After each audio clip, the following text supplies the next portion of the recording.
Epístola del apóstol Pedro, aleluya, y vemos que Pedro está escribiendo a las iglesias, tanto a los judíos como a los gentiles, pero mayormente a los gentiles, mayormente a los judíos escribe Pedro, ¿verdad? A los judíos creyentes, aleluya, escribe Pedro sus 2 epístolas. Y si vemos el estilo, el lenguaje, la manera en que Pedro escribe, siendo un hombre que era pescador, fíjese, su oficio era pescador, un oficio, ¿verdad? No de gran prestigio, y un hombre que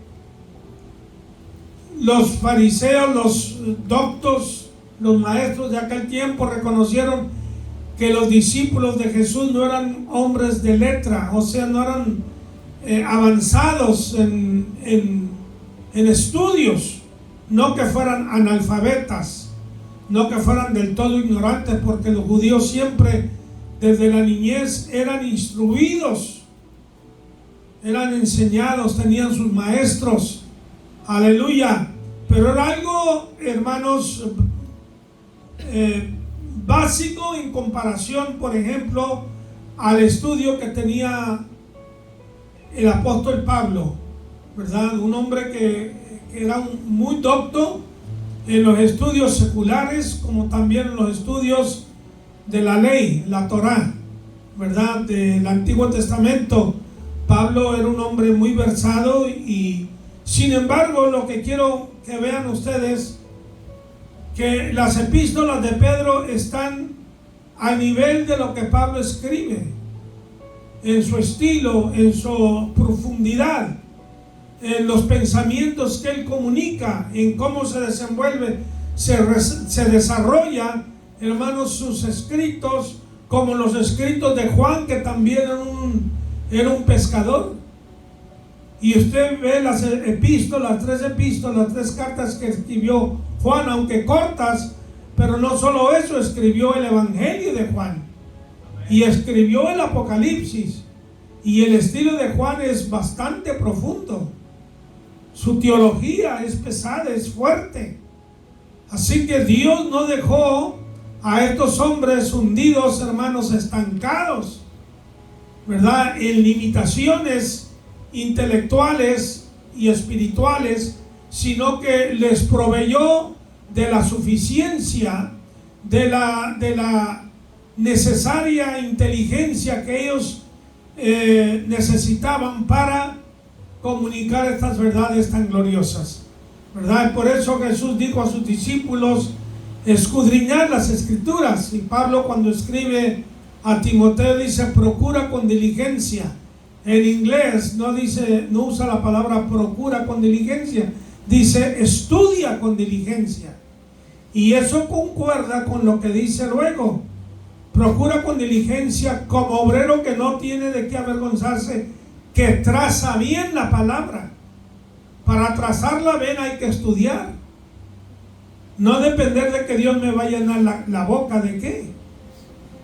Porque muchos testifican: hermano, Dios me llenó la boca de palabra. Pues dijiste nada. No, es hablar con entendimiento, ¿verdad? Y, hermanos, desarrollando la palabra de Dios. Entonces tenemos a Pedro, hermano, un apóstol de Cristo, aleluya, un rabino, diríamos, aleluya, un maestro, un hombre docto, hermanos, que Dios lo formó, Dios lo estructuró de esa manera, aleluya. Aprendieron estos discípulos, tuvieron 3 años y medio de estudio, de preparación, que siguieron a Jesús, el maestro de maestros, ¿ok? Y vemos que Jesús, si estudiamos la vida de Jesús, sus escritos, nos damos cuenta que él era un maestro en la oratoria, Cristo Jesús. Entonces estos discípulos aprendieron de ello, y es una lección para nosotros también, que nosotros también debemos de avanzar, de progresar, de no quedarnos estancados, sino de avanzar más. Mire, el otro día, antes de seguir aquí con el estudio, hablaba con un amigo mío. Él es 4 años mayor que yo, O sea, ya en 2 o 3 años más le pega a los 90. Y nos conocimos de jóvenes. Y él comenzó, hermano, su ministerio, pero lo único que le hacía, que le gustaba hacer, era orar por enfermos. Y hasta el día de hoy usted habla y todo lo que habla es sanidad divina.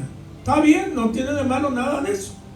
Pero no tiene otro desenvolvimiento ni para hablar, ni en el ministerio. Solo sanidad y sanidad.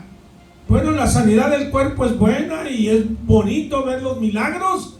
Pero hermano, eso es solamente una faceta de lo que es el evangelio, ¿verdad? El alma, es más necesaria la sanidad del alma, del espíritu, hermanos, que del cuerpo. Aunque la del cuerpo es buena y necesaria, pero no es todo.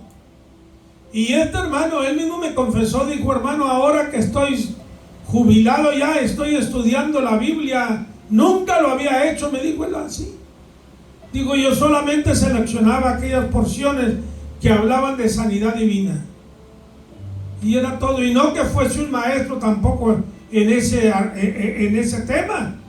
Sencillamente lo que a él le convenía, lo que él creía que necesitaba, y Dios lo usaba.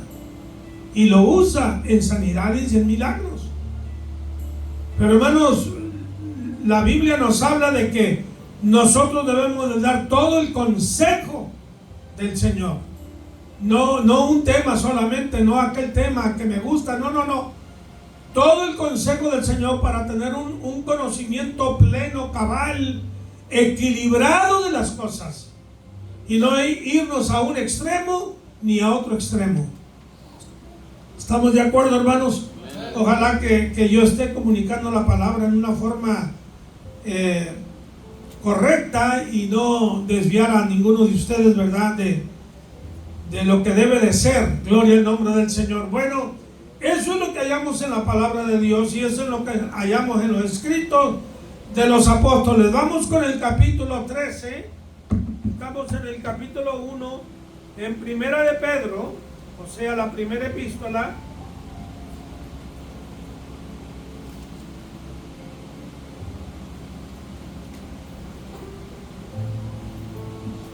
Aleluya.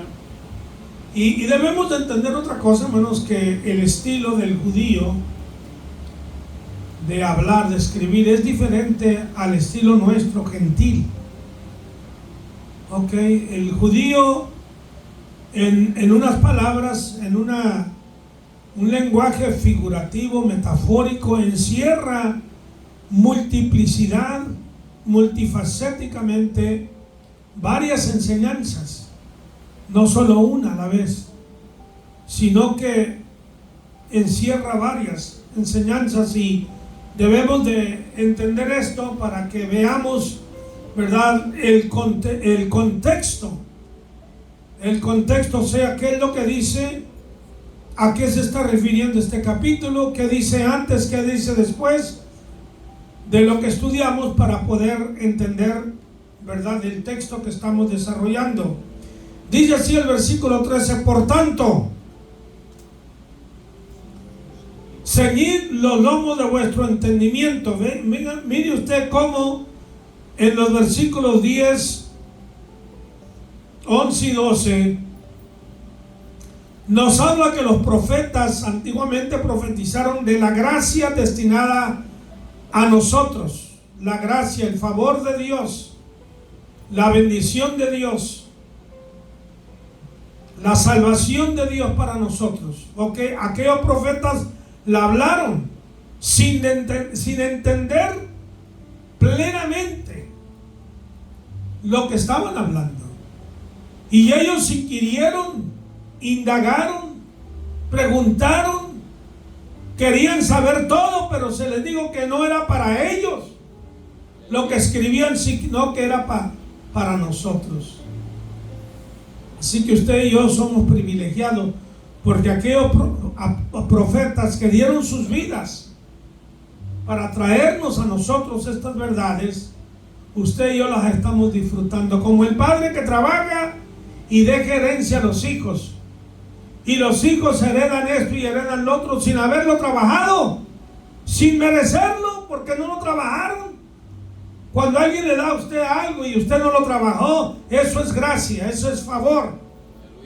Cuando usted lo trabaja, eso no es gracia, ese es un pago. Usted recibe su cheque semanalmente, pero eso no es gracia. No lo quieren, no le dan un cheque por bonito, o porque lo quieren, o porque es un hijo privilegiado. No, se lo dan porque usted sudó, usted trabajó para aquello, usted lo merece. Pero en cuanto al evangelio, nosotros no lo trabajamos, no lo merecemos. Fue gracia, fue favor de Dios, un favor inmerecido. Aleluya. Aquellos profetas profetizaron de la gracia destinada a vosotros, indagaron, y luego se le dice el versículo 12: a esto se reveló que no para ellos, para sí mismos, sino para nosotros administraban las cosas que ahora os han sido anunciadas. Es bueno subrayar esta palabra cosas, porque en el versículo, en los versículos que siguen, está hablando de estas cosas, ¿verdad?, que son a veces abstractas, o sea, que no son visibles, no son tocables, pero que son reales, son verdaderas, son espirituales. Por tanto, ceñid los lomos de vuestro entendimiento. Es una expresión, ¿verdad?, que se usa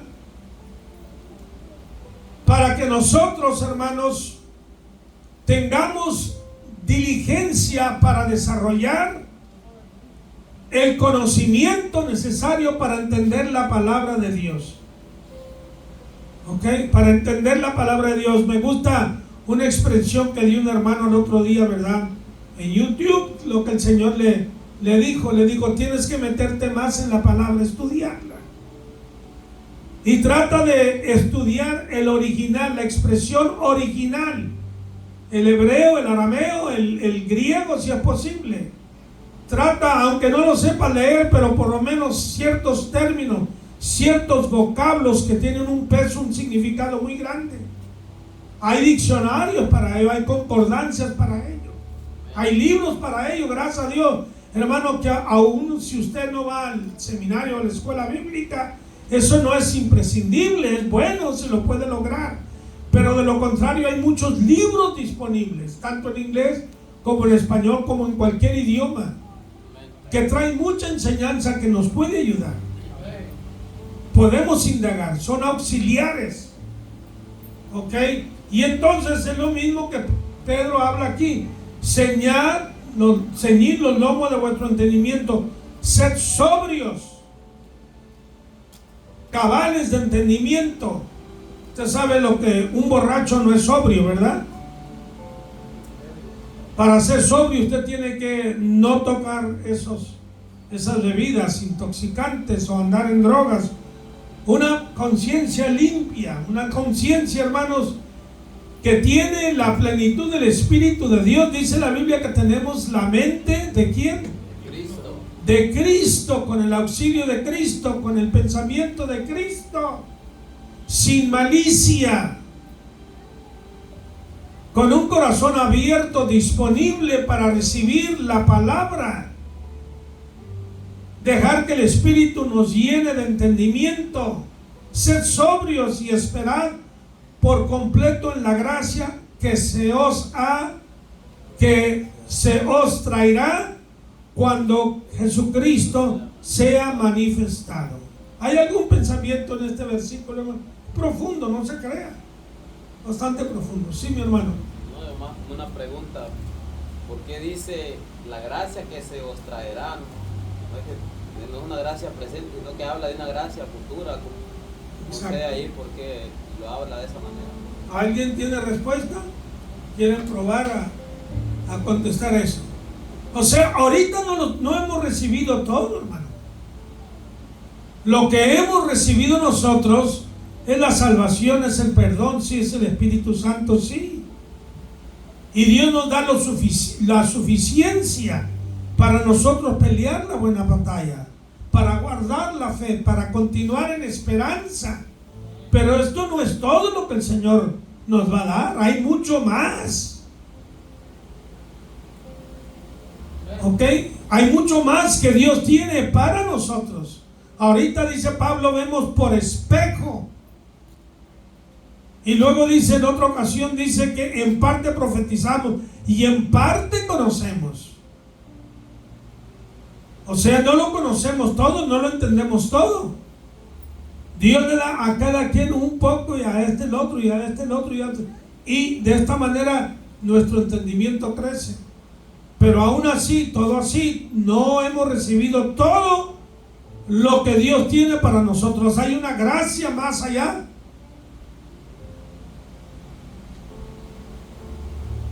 O sea que no somos completos todavía en esta vida. ¿Por qué? Porque estamos sujetos, hermanos, a las limitaciones de este cuerpo. Si saliéramos de este cuerpo, nuestro conocimiento en las cosas de Dios se ampliaría. Pero este cuerpo, hermanos, nos tiene limitados. Por eso, hermanos, ¿cuánto necesitamos el auxilio del Espíritu Santo, no? Por eso también dice la palabra que la palabra de Dios no es de interpretación privada. El Espíritu Santo revela, da a conocer. Esta mañana, mientras yo meditaba en el Señor, en su sacrificio, el Señor me traía cosas tremendas que yo antes no las había considerado, pero tremendas, me traía el Señor. Y las tengo que escribir para que no se me escapen, ¿verdad? Apunté ciertas cosas, pero hay algo más, hermanos, para la iglesia. Esperar por completo. Nosotros estamos impuestos a querer las cosas ya, ahora mismo, sencillamente cuando tenemos una petición y el Señor no nos la contesta ya. ¿Y por qué, Señor? Y es que ya la necesito ya, especialmente si es la renta, ¿verdad? Y el pago del carro y las cosas terrenales. Testificaba un hermano que el Señor le decía: mi pueblo, estoy molesto con mi pueblo porque mi pueblo me pide lo material, la sanidad, el dinero, pero hay almas que se están perdiendo y mi iglesia no está haciendo lo que yo le mandé que haga. Y yo me pongo a temblar. Temo, Señor, estoy desobedeciéndote. No estoy haciendo y la iglesia tuya no está haciendo. Pero sí queremos que Dios nos conteste. Ya, pero ya. Y el Señor dice: ya, tú también ponte a trabajar por mí. Haz algo por mí ya, antes que las almas se pierdan.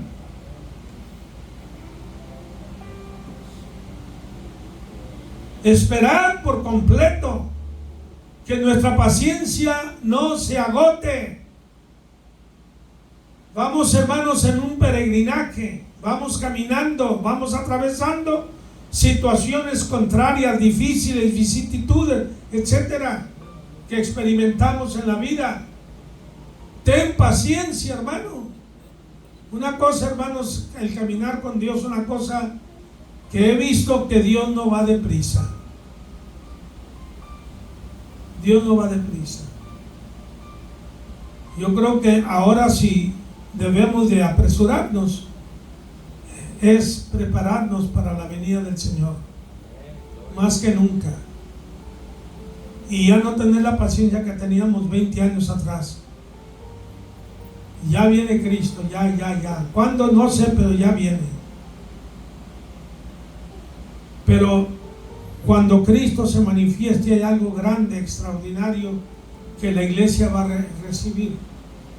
Un galardón grande. ¿Hay algún pensamiento, hermanos, sobre esto? Bueno, pastor, quiero dar un comentario. Me llama mucho la atención el versículo 13 del capítulo 1 de Primera de Pedro, donde Pedro, por experiencia, ahora está compartiendo con la iglesia y le dice: ciñan los lomos de vuestro entendimiento. Es necesario, hermano, pensar en este lenguaje, que aquí Pedro está usando una metáfora. Así como Pablo ya usó una metáfora allá en Efesios capítulo 6, verso 10 en adelante, ceñir vuestros lomos, ¿verdad? Con la verdad. ¿Cuántos se acuerdan de eso? Cuando habla en metáfora aquí que hay que ceñirnos, como en el caso de los israelitas, cuando Moisés les dijo, prepárense, cíñanse los lomos, que es la cintura, pónganse el cinturón y las sandalias en sus pies. Quiere decir, prepárense para la acción, porque van a salir de Egipto rumbo a la tierra prometida. Y esta metáfora de ceñir quiere decir, ajustate bien el cinturón de una forma circular para que tu vestido, tu ropa no se te caiga. ¿Por qué? Ajustate bien el cinturón, o sea, prepárate bien con tu mente, porque dicen los lomos de vuestro entendimiento, pero como es una metáfora, se está refiriendo, prepara bien tu mente. ¿Para qué? Para la acción, porque una mente no preparada es un taller de Satanás, un instrumento del diablo, de los demonios. Todo ataque principal viene ¿dónde? A la cabeza, viene a la mente. Por eso hay que estar bien preparado para que cualquier pensamiento que venga a tu mente, pensamiento de pereza, de negligencia, de descuido, pensamiento de placeres, de ir a hacer mil cosas, como decía usted, piensan en todo, menos en lo espiritual, menos en hacer lo que Dios quiere, hermano. Entonces dice, preparen su mente para la acción, porque el ataque va a venir a tu mente. Y aquí es donde el enemigo controla a la persona por medio del entendimiento, de la mente. ¿Sabe por qué? Lutero lo expresó de esta forma y usó una metáfora también y dijo, usted cristiano no puede evitar que los pájaros vuelen sobre su cabeza, pero sí puede impedir que los pájaros hagan nidos en su cabeza. Tú y yo no podemos evitar los dardos de fuego del maligno, que son pensamientos. No los podemos evitar, pero sí podemos impedir que Satanás y los demonios nos controlen por medio de los pensamientos. ¿Qué tenemos que hacer? Por lo demás, hermanos, todo lo que es verdadero, lo justo, lo amable, lo bueno y lo puro. Y bueno, ahí sigue la lista en Filipenses capítulo 4, verso 8. Dice, en esto pensar. Piensa en tus planes, en tu futuro. Piensa en el Señor. Piensa en hacer lo correcto, lo que es justo, lo que a Dios le agrada, hermano. Porque mire, si usted y yo no examinamos la forma de pensar, puede ser que el enemigo nos está engañando y nos está controlando en nuestra mente. Los demonios se adelantan y están dirigiendo tu mente para derrochar el tiempo, para hacer mil cosas que a Dios no le agradan. Y tú te preguntas, ¿por qué no crezco? ¿Por qué no maduro? ¿Por qué no disfruto? ¿Por qué no puedo superar esto y aquello? Como un cristiano piensa, dice en Proverbios, así es él. Si piensas en lo terrenal, pues te vuelves un hombre, una mujer carnal. Deje que el cielo sature, llene sus pensamientos. Llena tu mente del pensamiento de Dios, de la palabra. Que la palabra gobierne tu mente. Ciñe los lomos de tu mente. O sea, bájate bien el cinto de una forma circular. Llena, prepara bien tu mente para la acción. Por eso dice que sé sobrio, ¿verdad? Mantente en tu sano juicio, mantente alerta, mantente preparado, mantente vigilante, mantente equilibrado. Examina lo que estás pensando para ver si el pensamiento que tienes en la mente es de Dios, es tuyo o es del enemigo. Porque los resultados van a decir de quién venía ese pensamiento. ¿Qué es lo que repetimos aquí en la Iglesia de Revelación Eterna? Siembra un pensamiento y vas a cosechar ¿qué? Una acción. Siembra una acción, no. Siembra un pensamiento, vas a cosechar una palabra. Siembra una palabra, vas a cosechar una acción. Siembra una acción, vas a cosechar ¿qué? Un carácter. Siembra un carácter, vas a cosechar ¿qué? Un destino. Pedro está diciendo, manténgase alerta, despierto, llenen su mente la palabra de Dios. No se descuiden. Siempre estén pensando en el Señor y en su voluntad, lo que Él quiere. Y examínalo todo, examina lo que hay en tu mente. No vaya a ser que el enemigo esté poniendo los pensamientos de él y tú y yo estamos haciendo sin saber la voluntad del enemigo. Porque estamos ocupados en todo, menos en los negocios del reino, en los negocios de Cristo, como dijo aquí el maestro, hermano. Manténganse equilibrados en su sano juicio, no como borrachos desequilibrados. Manténganse alertas, sobrios, siempre despiertos, vigilantes, para que ustedes y yo sepamos quiénes somos, qué es lo que estamos haciendo y para dónde vamos, hermano. Aquí Pedro, como ya tuvo 3 caídas anteriormente y luego tuvo una caída en Antioquía cuando Pablo lo reprendió, él descubrió que aquí es donde está el ataque, hermano. Como una persona piensa, así es ella. Por favor, no olviden, hermano. Es lo que yo hago todos los días de la mañana que me levanto. Examino lo que estoy pensando. Pensamientos de fracaso, de derrota, de miedo, de temor. Échalo fuera. Pensamientos de baja estima, que no sirvo para nada, que otra vez lo mismo. Otra vez tengo que orar, tengo que estudiar, otra vez tengo que hacer. Mire, todo eso te va a frustrar, te va a estresar, te va a desanimar, te va a desalentar. Yo creo que hay que levantarnos, no solo con el pie derecho y con las baterías bien puestas, pero cargadas, despiertos, alerta y comenzar el día. Este va a ser el mejor día de mi vida. Hoy voy a lograr y alcanzar, voy a ir a mi trabajo, voy a hacer un buen trabajo, voy a compartir a Cristo con mis compañeros. Este va a ser un día glorioso, porque si fuera mi último día, quiero maximizar el tiempo y aprovecharlo al máximo. Yo creo que con esa mentalidad en la mañana, tú vas a tener un día victorioso y triunfante, como un valiente, forzado y más que vencedor, hermano. Por favor, no olviden, de aquí depende tu fracaso, tu derrota, o tu victoria, o tu triunfo. De la forma tuya y mía de pensar es muy importante. De hoy en adelante, escríbelo, hermano. Como una persona piensa, así es ella. Amén. Piensa en el Señor. Piensa en su voluntad. Piensa en hacer lo que Él quiere. Piensa que vas para adelante y para arriba. Piensa que para el que cree todo es posible. Piensa que eres más que vencedor en Cristo Jesús. Piensa que ninguna arma del diablo, pensamientos de miedo, de temor, de miseria y de fracaso, ninguna arma del diablo prosperará contra ti. Piensa que en Cristo no hay nada que te separe de Él, ni la muerte, ni la vida, ni ángeles, ni principados, ni potestades, ni lo presente, ni lo porvenir, ni el dolor, ni la enfermedad, ni problemas, ni sufrimiento, ni dificultades. Piensa que el que está en ti es mayor que el que está en el mundo. Piensa que tienes la mente de Cristo. Piensa que tú vas para adelante y para arriba. Gracias, hermano. ¿Y cómo podemos nosotros pensar así? ¿Cómo logramos eso?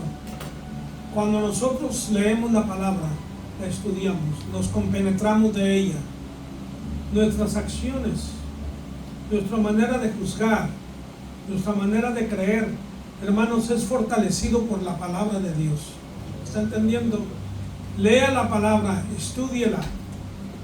Otro ingrediente tan importante en la vida del creyente: alabe a Cristo durante el día. Alábele, hermano, piense en Él, medite en Él, transpórtese al mundo espiritual. Usted anda trabajando, anda haciendo las ocupaciones, los quehaceres de la vida. Eso es importante, es necesario, no se puede usted separar de ello, pero a la vez que hace estas cosas manuales, transportes en espíritu a las cosas de Dios. ¿Está entendiendo?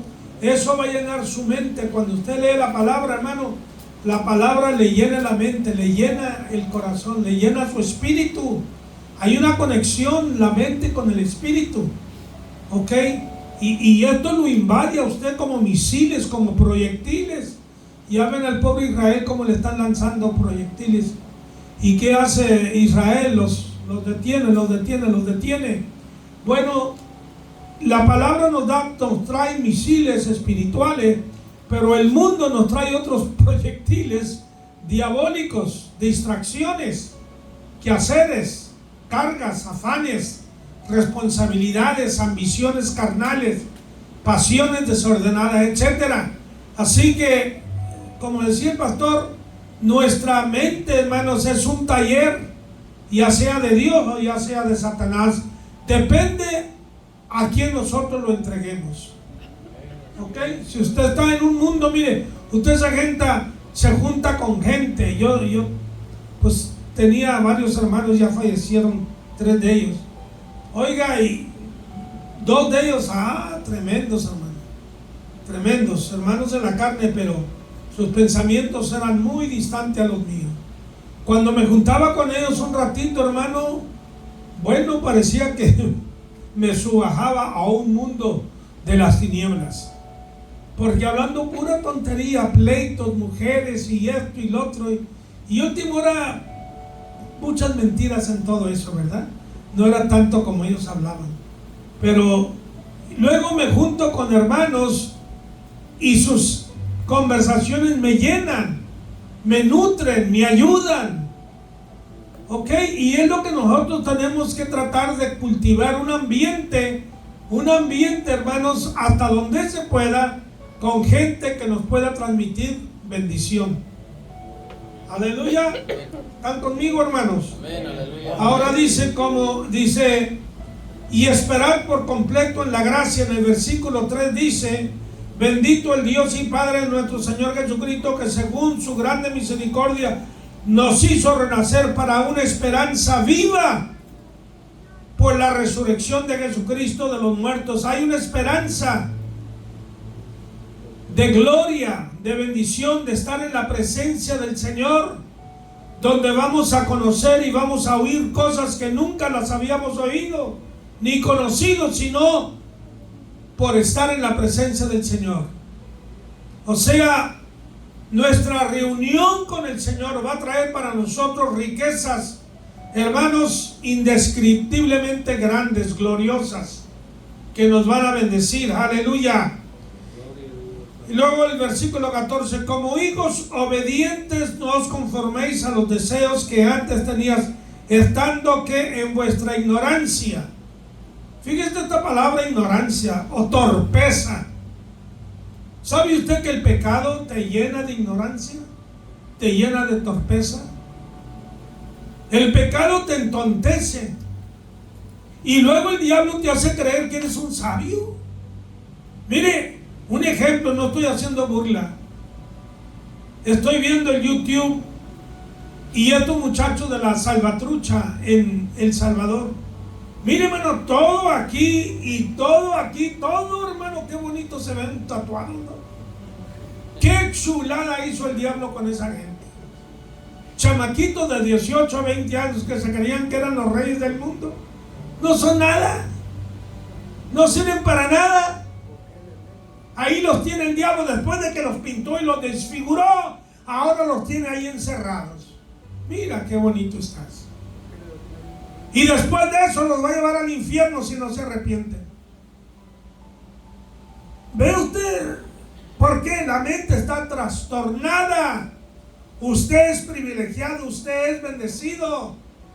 Y yo soy bendecido porque Cristo nos ha sacado de ese mundo de ignorancia, de torpeza, de tontería, de inmundicia. Nos ha traído a la luz verdadera para que conozcamos la verdad. Dice, como hijos obedientes. Mano, para ser obediente se requiere humildad. Para ser obediente se requiere sometimiento, sujeción a algo que está sobre nosotros, que tiene más autoridad, más poder. Gracias a Dios que el poder de la palabra, el poder de Cristo, el poder del Espíritu Santo para nosotros o en nosotros no es para esclavitud, sino para liberación, para victoria. Así que el yo ser obediente a Dios no es porque Dios se va a encajar sobre mí y me va a hacer un esclavo y me vaya a torturar como un tirano. No, hermanos. Quiere controlarme para darme libertad, para hacerme libre, para enriquecerme mental, espiritualmente. Amén. Entonces se requiere, dice la palabra, que Cristo se hizo obediente hasta la muerte. ¿Y muerte de qué? Cruz. De cruz. Cristo se hizo obediente. Él se entregó voluntariamente al Padre. Él se dispuso voluntariosamente para someterse al Padre. Y una vez estaba orando y en mi oración le decía: Señor, ¿cómo pudiste? ¿Cómo pudiste tú vencer tanto, Señor? Tantas cosas que tú peleaste cuando estabas en la tierra. Jesús no se encontró con un pichón de demonio, Él se encontró con Lucifer. Cuando Jesús fue tentado en el desierto, ¿no cree usted que era un demonio? No. Era el mismo Lucifer que vino a Jesús a tentarlo. Y Jesús lo venció. ¿Cómo lo hizo? Yo le preguntaba al Señor, y la respuesta que sentí en mi espíritu que el Señor me daba es: se sometió a la voluntad del Padre. Aleluya, gloria a Dios. ¿Acaso esa voluntad del Padre es para mal? ¿Es para destrucción? Es para victoria, hermanos. Sí, nos sometemos. Sí, tenemos que rendirnos a Él. ¿Por qué rendirme a Él? Porque si yo no me rindo a Él, voy a querer pelear en la carne contra lo espiritual. Me voy a rebelar contra Dios. Y no le voy a ganar a Satanás con lo terrenal. Por eso dice Pablo que las armas de nuestra milicia no son carnales, sino poderosas. O sea que las armas espirituales son poderosas. Las carnales destruyen lo terrenal, lo carnal. Pero lo que destruye el mundo espiritual son las armas de Dios. Y nosotros, tú y yo, te necesitamos. Esto no es una opción, hermano, que yo quiera. No. Es que si no tienes las armas del Señor, tú no puedes vencer. Yo no puedo vencer. Pablo no hubiera vencido.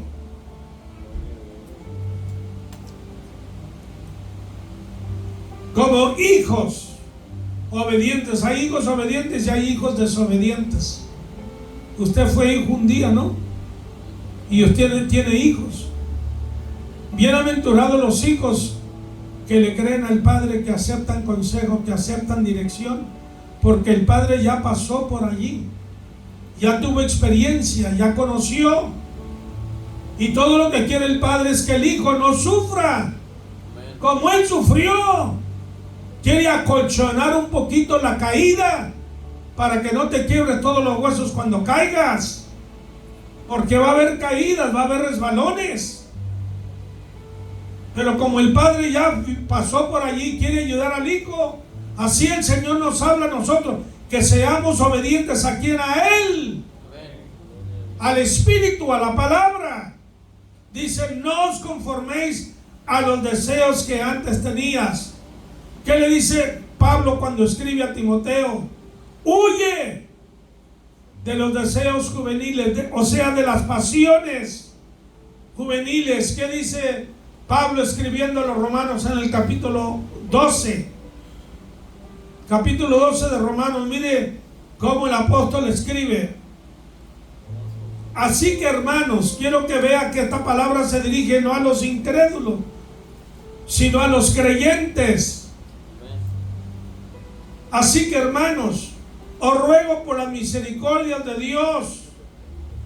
Pablo está rogando, suplicando a la iglesia que presentéis vuestros cuerpos en sacrificio vivo, santo, agradable a Dios. Tres cosas: sacrificio, ¿Por qué? Porque tienes que negarte a ti mismo. Si tú no te niegas a ti mismo y te desenfrenas en tus pasiones, en tus pensamientos, olvídate, el diablo te hace trizas, te destruye. ¿Qué más dice? En sacrificio vivo. Sacrifica, o sea, abstente de lo malo, de participar de deseos destructivos. Santo, o sea, apartado y puro. Apartado para Dios. Santo es lo que quiere decir santidad. Apártate para Dios, para purificar, para limpiar tu vida. Agradable a Dios, esto es lo que a Dios le agrada. ¿Se acuerdan que Dios le agradó el sacrificio de Abel y el de Caín? No, porque el sacrificio de Caín era de la carne, mi producción, lo que yo hago con mis manos, confiando en mí mismo. El sacrificio de Abel fue por fe, y es lo que hacemos nosotros, el sacrificio vivo, santo, agradable a Dios, que es vuestro culto racional. Y luego dice: no os conforméis a este siglo. No te ajustes, no te conformes, no te hagas, no te acoples a las costumbres, a los deseos. Como el mundo habla, yo ya no hablo.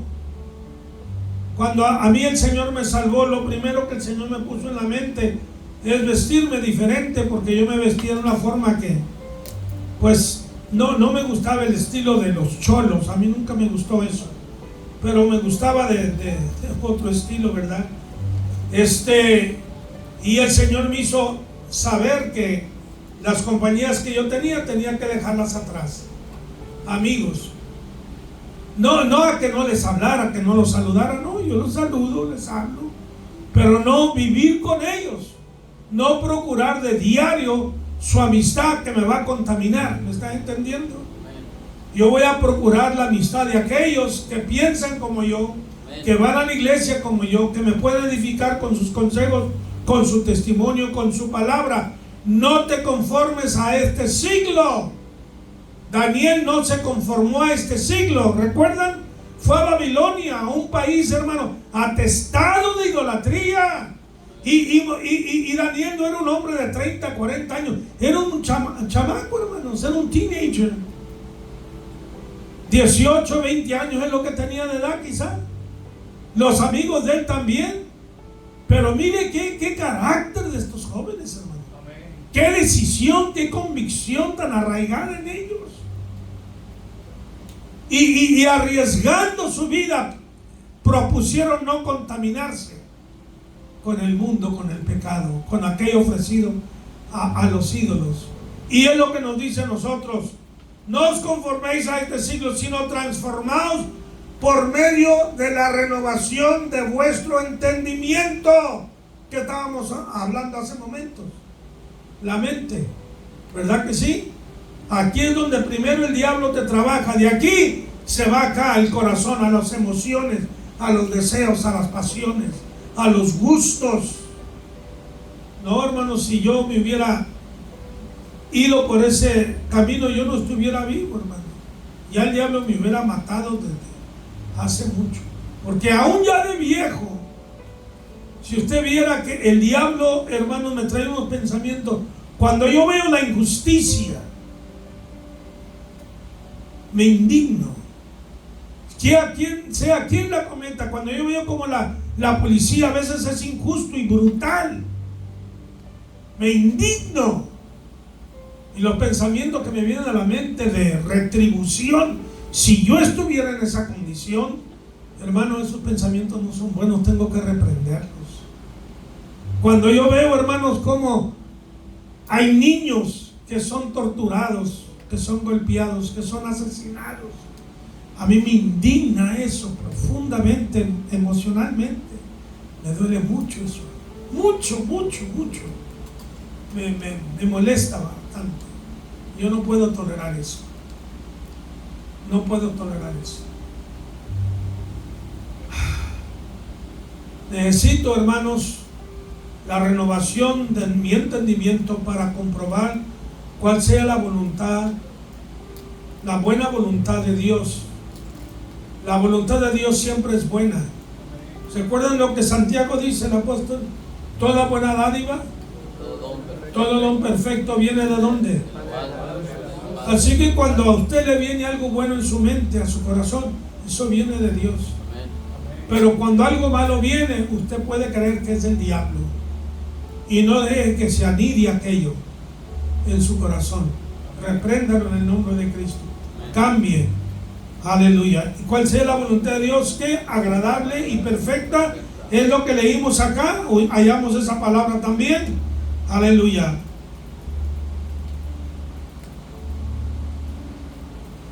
Como hijos obedientes, no conforméis a los deseos que antes tenías, estando que en vuestra ignorancia en las tinieblas, sino como aquel que os llamó es santo. ¿Quién nos llamó? Fue el Señor. El Señor nos llamó. ¿Y qué es el Señor? ¿Es santo o es perverso? Santo. Es santo, es apartado. Él nos enseña a nosotros como hijos suyos, como hijos espirituales, a ser como Él es. Sed también vosotros santos, apártese. Ahora, santidad aquí no necesariamente exige, hermanos, una perfección. Queremos ser perfectos, debemos ir en pos de la perfección. Pero Pablo mismo dice, todavía no he logrado aquello que voy persiguiendo. No soy perfecto. Escuchaba el testimonio de un hermano usado por Dios. Y en un momento, no recuerdo todo el detalle de lo que estaba hablando, se enojó con la niña de él. Dicen en inglés, I lost it. Me enloquecí, me endemonié, lo perdí, ¿verdad? Perdí mi juicio. Y me enojé y le grité. Y le hablé mal. Y después dice, recapacité y lloré delante de Dios. Me quebranté, le pedí perdón al Señor. Le pedí perdón a mi esposa, a mis hijos, a la niña. Y estaba muy triste, muy cabizbajo, ¿verdad? Y el Señor le habló. Le dijo, mira, le habló por su nombre. No te estoy pidiendo perfección. Todavía tienes tu naturaleza adámica. ¿Ok? Tu naturaleza caída. Así que si usted me ve a mí, al hermano Porfirio, que en un momento, hermano, se exaspera, se enoja, se endemonia, no espere de mí perfección. Yo quisiera ser perfecto, pero todavía no he llegado a ser como Cristo lo fue. Aleluya. Y usted tampoco lo ve. Si usted no lo ve, no lo exija de mí. Ayúdeme, ore por mí, aconséjeme, corríjame. Está bien, no hay problema, no me enojo. Ustedes no se enojan, ¿eh? Ya solamente yo me endemonio, ¿eh? Aleluya. No, hermanos, les digo esto para que seamos sinceros con nosotros mismos y veamos nuestras limitaciones, ¿ok? Aleluya. Pero tampoco, porque no somos perfectos, esto no nos da el derecho de andar cometiendo mal y haciendo mal. No. Ok, seguimos adelante. Si no como aquel que os llamó santos, sed también vosotros santos en toda vuestra manera de vivir, en una manera multifacética, completa. Sed santos, ser cabales, hacer justicia, practicar el amor, practicar el perdón, ser humildes, hacer el bien, hermanos, siempre bendecir, ayudar, servir, en todo. O sea, si eres fruto de Cristo, tenemos que parecernos a Cristo. ¿Cuántos aquí son padres? ¿No ven? ¿Sus hijos se parecen a usted o no, hermano? Si no se parecen a usted, yo tengo preguntas, ¿verdad? Nunca se parecen, hermano. Tienen que parecerse. Mire tan guapo el pastor y mire el hijo también guapo, guapísimo. Sí, hermano. Me permite, hermano, regresar Sí. un poquito al versículo 13. Ajá. Hay una parte que para mí es sumamente importante. Quiero solamente aportar Claro. un pequeño comentario ahí cuando Amén. dicen esperen totalmente o completamente con una paciencia completa o sea, en la gracia que Cristo va a traer cuando Él venga en su segunda venida. El hermano hizo una pregunta acerca de cuántos tipos de gracia hay. Hay muchos tipos de gracia. La gracia principal manifestada en carne se llama el don inefable de Dios, que es Cristo. Ya hemos explicado aquí que gracia significa el poder omnipotente de Dios obrando en nosotros sin merecerlo. Ahora dice, quiero que ustedes manifiesten esta gracia, dice Pablo, en la gracia de dar. Cuando habla de gracia está refiriéndose en el griego, dice que son regalos que Dios otorga, que Dios da. Y el regalo más grande que Dios nos ha dado es Jesucristo. Pero el Espíritu Santo también nos ha dado regalos, que son los dones, que son bendiciones, capacidades que Él nos da para nosotros sanar, liberar, para nosotros ayudar a los demás de diversas formas y maneras. El Padre también da ministerios. Los 5 ministerios que están en Efesios son regalos. Los ministros son regalos de Dios para la iglesia. Los dones singulares del Espíritu Santo, Él los reparte a cada uno, también son las gracias del Espíritu Santo. Tenemos la gracia de Dios el Padre, la gracia del Espíritu Santo, la gracia de Jesucristo. Y dice que cuando Cristo venga, Él va a manifestar una gracia que es el favor de Dios. Y esa gracia del favor de Dios quiere decir que vamos a mirarlo a Él cara a cara. ¡Qué privilegio!, ¿verdad? Que Él va a venir con sus millares de ángeles a levantar a su pueblo y lo vamos a mirar en cuerpo glorificado. Y la gracia que se va a manifestar cuando Cristo venga es que Él nos va a dar cuerpo glorificado, un cuerpo de luz, un cuerpo de gloria, hermano. Eso es gracia, es un favor, es un regalo, es una bendición. Todas las gracias de Dios el Padre, Dios el Hijo, Dios el Espíritu Santo son regalos, y esos regalos se traducen en bendiciones. Por eso dice, bendito sea el Dios y Padre que nos ha bendecido, nos ha dado diversos regalos, bendiciones del perdón, la salvación, la vida eterna y los dones del Espíritu Santo, los ministerios de Dios el Padre y la gracia de Jesucristo. Y cuando Él venga, va a manifestar esa gracia en nosotros, que nos va a resucitar de los muertos. Los que están muertos, ¿verdad?, le va a dar cuerpo glorificado. Los que están vivos, la gracia que Cristo va a traer, va a ser que va a transformar en un abrir y cerrar de ojos. Esa es una bendición, la más grande de todas. Esa es una gracia, ese es el favor de Dios. Aquí está hablando de la segunda venida de Cristo. Está impactante, interesante. Yo por eso me detuve y le pedí el tiempo, hermano, porque cuando Cristo venga y se manifieste, vamos a ser tal como Él es. Pero Él va a venir para transformar este cuerpo de esta bajeza nuestra en un cuerpo semejante al de Él, un cuerpo de gloria, y lo vamos a mirar cara a cara, y así vamos a estar con Él por la eternidad. Creo que ese va a ser el favor y la gracia más grande que Él va a revelar. Cuando vino al mundo, Él, como gracia de Dios manifestada en carne, Él reveló su favor hacia los hombres, hacia la gente, curándolos, sanándolos, liberándolos. ¿Y qué más hizo? ¿Verdad? Pues resucitándolo de los muertos, y hizo señales, prodigios, maravillas. Todo eso tiene que ver con la gracia de Dios, que es su favor, que son sus bendiciones, hermano. Y yo no quería pasarme por alto. Pedro está primero hablando de la segunda venida de Cristo. Por eso dice anteriormente, hay que estar preparado en nuestra mente, porque o nos vamos con Él cuando morimos, o Él viene por nosotros, pero va a suceder. Pero si nos toca estar vivos cuando Él venga en gloria con todos sus santos ángeles, Él va a traer una gracia especial, porque lo vamos a mirar y nos va a transformar en un cuerpo como el de Él, hermano. Y por eso dice aquí que puesto que esto va a pasar, debemos de ser obedientes, o sea, esforzarnos. ¿Qué es la obediencia, hermano? ¿Se ha puesto usted a pensar qué es la obediencia? Pues hacer lo que un mandato de Dios dice. El obediente tiene que obedecer los mandamientos de Dios.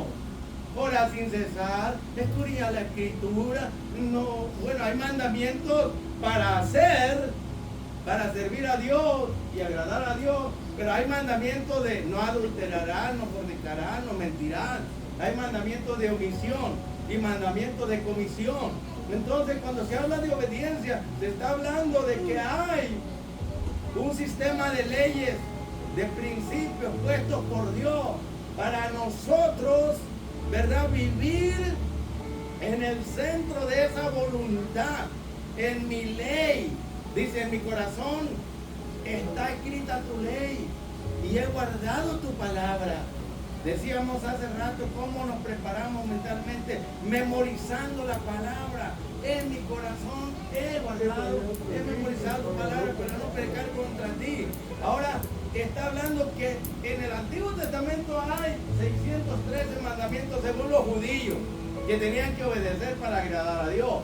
Pero ¿sabe qué? En el Nuevo Testamento yo ya conté que son más de 1000 mandamientos los que tiene la iglesia. Entonces, cuando uno lee y encuentra que Dios ordena que hagamos algo, tenemos que hacerlo. El que sabe bien y no lo hace, es contado por pecado. Cuando usted lee que dice no mentirás, no robarás, no fornicarás, no adulterarás, entonces usted está leyendo y Dios le está hablando y dice, no hagas eso, hijo mío.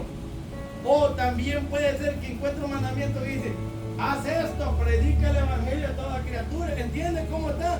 El obediente lo demuestra haciendo lo que Dios manda o no haciendo lo que Dios prohíbe.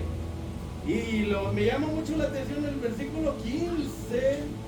Dice que seamos santos en toda vuestra manera de vivir. Somos seres, ¿verdad? Tripartitos. Tenemos cuerpo, alma y espíritu. Y ese espíritu, esa alma, ese cuerpo tiene que estar irreprensible. Muchas veces se habla mucho de la santidad por fuera y la de adentro se pasa por alto. Pero nosotros tenemos que mantener un equilibrio, hermano. ¿Por qué? Porque la santidad que Dios exige es el espíritu y el alma por dentro. Y exige también santidad por fuera. ¿Dónde está? En el cuerpo. No harás rasguño en tu cuerpo, no te tatúes, no te vistas indecorosamente como, vamos a decir, como un pandillero o como una prostituta. La santidad tiene que ser por dentro y por fuera. Por dentro porque Dios la ve. Por fuera porque tenemos un testimonio que dar al mundo. ¿Se imaginan la forma mía de vestir? Habla qué tipo de persona soy. De una cristiana que se dice que es cristiana y anda toda descotonada, anda con minifalda, anda enseñando sus pechos y su trasero. Eso se llama lascivia y lo estamos mirando en los púlpitos, en la casa de Dios. Los varones todos desabrochados y con playera de una forma indecorosa, unos pantalones tan pegados a sus piernas, a su trasero, hermano. Eso se llama lascivia y nadie dice nada. La vestimenta es muy importante. Dios le dijo a los sacerdotes, ustedes tienen que vestirse y cubrirse del todo bien, porque son mis representantes, hermano. Pero hoy en día la mundanalidad, la carnalidad ha entrado a la iglesia. Miramos mucha desobediencia. No solamente hay pecado, hay adulterio. Mire, entra una persona llamada cristiana y dice que es profeta. Y la forma que viene vestida, hermano, va a provocar a muchos hermanos carnudos que están en la iglesia y lo van a hacer caer en pecado. O entra un galán bien vestido de la doctrina de la prosperidad, ¿verdad? Y así como viene vestido provocando a las hermanas. Y nadie dice nada, hermano. Yo creo que la santidad tenemos que recalcarla, que tiene que ser por dentro y por fuera también. Porque el cuerpo es templo del Espíritu Santo. Pero lo de adentro Dios lo ve esos pensamientos, ve esos deseos del corazón. Podemos engañar a todo el mundo, pero a Dios no. Pero por fuera es necesario vestirnos decentemente, de una forma bien presentable, honesta, con recato. ¿Para qué? Para dar testimonio a un mundo que no sabe cómo vestir su cuerpo. Y hoy en día ya saben que la gente quiere andar semidesnuda, hermano. Nosotros no podemos conformarnos a los deseos. Oiga, si yo me vistiera como antes, cuando no era cristiano, con el cabello largo, con una playera mostrando mis músculos y con unos shorts mostrando todas las chuletas y trasero y carne y bulto, hermano, un hijo del diablo vestido de una forma mundana. Yo he conocido hermanas y hermanos que cantan coro en la iglesia, que están en el grupo, que están hablando en lenguas, que están danzando.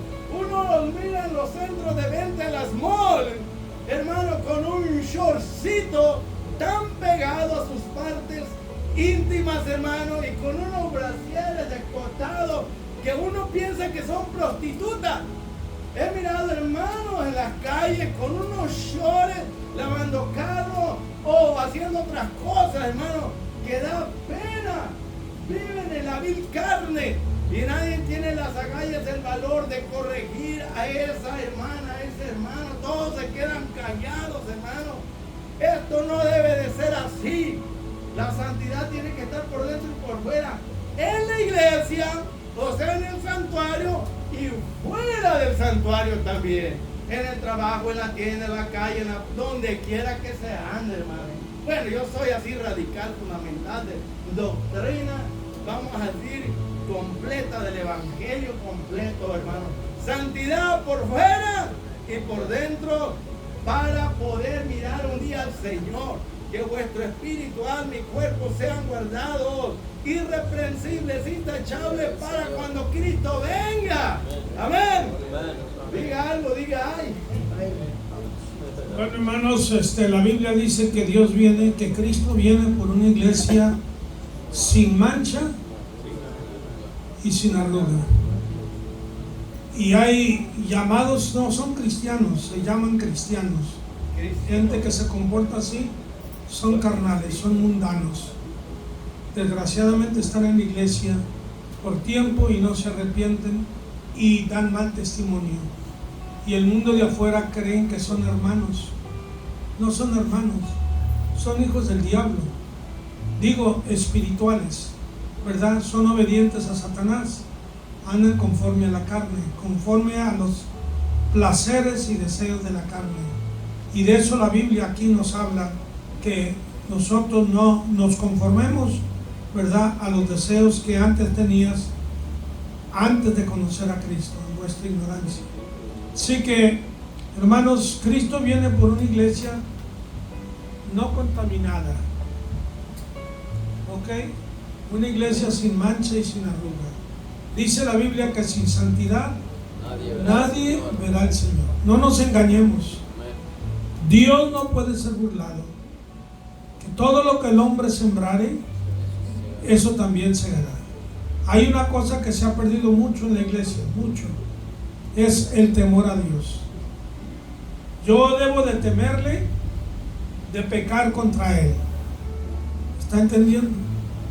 Cuando yo le falto a Dios, yo tengo que arrepentirme inmediatamente.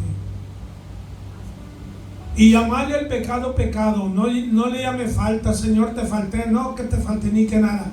Pecaste. Dile al Señor abiertamente. ¿Recuerdan el Salmo 51? Cuando David confesó su pecado. Contra ti solo he pecado y he hecho lo malo delante de ti. No le echo la culpa al diablo, no le echo la culpa a la mujer, no le echo la culpa a nadie. Yo he pecado. En mí hay concupiscencia, Señor, en mí hay maldad. En mí hay esto, perdóname. No hay, hermano, como la sinceridad. Créamelo. Al cabo, a Cristo no lo engañamos. ¿Tú crees que lo engañamos a Cristo con palabras? ¿Tú crees que vamos a jugarla de políticos ante el Señor? Como los políticos engañan al pueblo, ¿crees que con nuestras palabras vamos a engañar a Dios y decirle, Señor, yo te falté, pero el diablo? No, el diablo está haciendo su trabajo, no lo estoy exonerando. Él está haciendo su trabajo, pero también tú y yo hacemos el nuestro. Y si le damos cabida, pues Él nos va a seducir y nos va a hacer caer. ¿Ok? Hay que negarnos a nosotros mismos para vivir para Cristo. Si tú amas a Cristo, hermano, si tú amas a Cristo, tú vas a querer agradar a Cristo. El hombre que ama a su mujer no va a buscar traicionarla, porque la ama. La mujer que ama a su esposo no va a querer traicionarlo y herirlo, porque ama a su esposo.